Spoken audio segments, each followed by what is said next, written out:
पूरी दुनिया में कोरोना ने सबकी कमर तोड़ दी है, लेकिन इस बीच मुकेश अंबानी फिर भी तरक्की पे तरक्की किए जा रहे हैं और महीने भर के अंदर जियो में तीसरे बड़े इन्वेस्टर ने करोड़ों रुपए लगा दिए हैं। जी हाँ, फेसबुक और सिल्वर लेक के बाद अब अमेरिका की private equity firm Vista equity partners ने जियो में 11,367 करोड़ रुपए इन्वेस्ट करने का ऐलान किया है और इसी के साथ मुकेश अंबानी की रिलायंस इंडस्ट्रीज लिमिटेड इन्वेस्टमेंट बटोरकर कर्ज मुक्त बनने की तरफ आगे बढ़ रही है।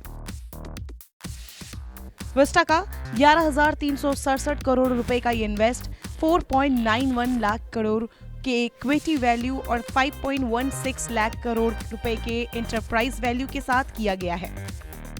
जियो प्लेटफॉर्म में रिलायंस इंडस्ट्रीज और फेसबुक के बाद विस्टा सबसे बड़ी इन्वेस्टर बन गई है। जियो प्लेटफॉर्म ने 3 हफ्ते से भी कम समय में 60,596.37 करोड़ रुपए का निवेश बटोर लिया है। बता दें, दुनिया के दिग्गज सोशल मीडिया कंपनी फेसबुक ने जियो में 9.9% हिस्सेदारी 43,534 करोड़ रुपए में और सिल्वर लेक ने 1.55% हिस्सेदारी खरीदने के लिए 5,655 करोड़ का निवेश किया था। वहीं अब फेसबुक सौदे के मुकाबले विस्टा का निवेश 12.5% प्रीमियर पर किया गया है। विस्टा इक्विटी पार्टनर्स की बात करें तो एक अमेरिकी निवेश फर्म है जो दुनिया की सबसे बड़ी टेक फोकस्ड फर्म है। विस्टा दुनिया की 5वीं बड़ी एंटरप्राइज सॉफ्टवेयर कंपनी है जिसका कम्युलेटिव कैपिटल कमिटमेंट $57 बिलियन से अधिक का है। एंटरप्राइज सॉफ्टवेयर निवेश में कंपनी का 20 सालों से ज्यादा का एक्सपीरियंस है।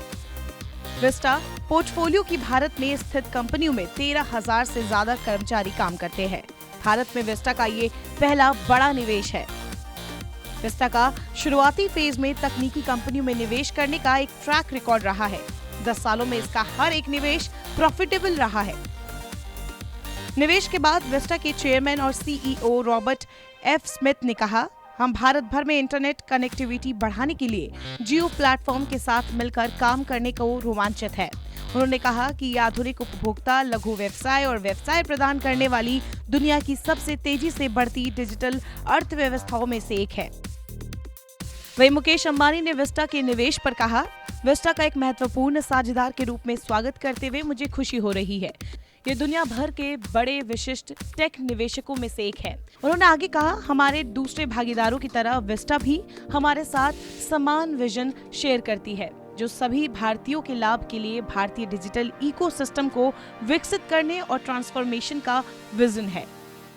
सोचकर हैरानी होती है कि 2016 से शुरू होने वाला जियो धीरे धीरे टेलीकॉम इंडस्ट्री में एक मुकाम हासिल कर चुका है। टेलीकॉम और ब्रॉडबैंड से लेकर ई-कॉमर्स में इसने अपना विस्तार किया और 38 करोड़ ग्राहकों तक पहुंच गई। भारत में फेसबुक के 400 मिलियन यूजर्स है और अब रिपोर्ट आ रही है कि भारत में साल 2022 में इंटरनेट यूजर्स की संख्या बढ़कर 850 मिलियन होने की उम्मीद है। विस्टा का निवेश अगली पीढ़ी के सॉफ्टवेयर और प्लेटफॉर्म कंपनी के रूप में जियो को प्रदर्शित करता है।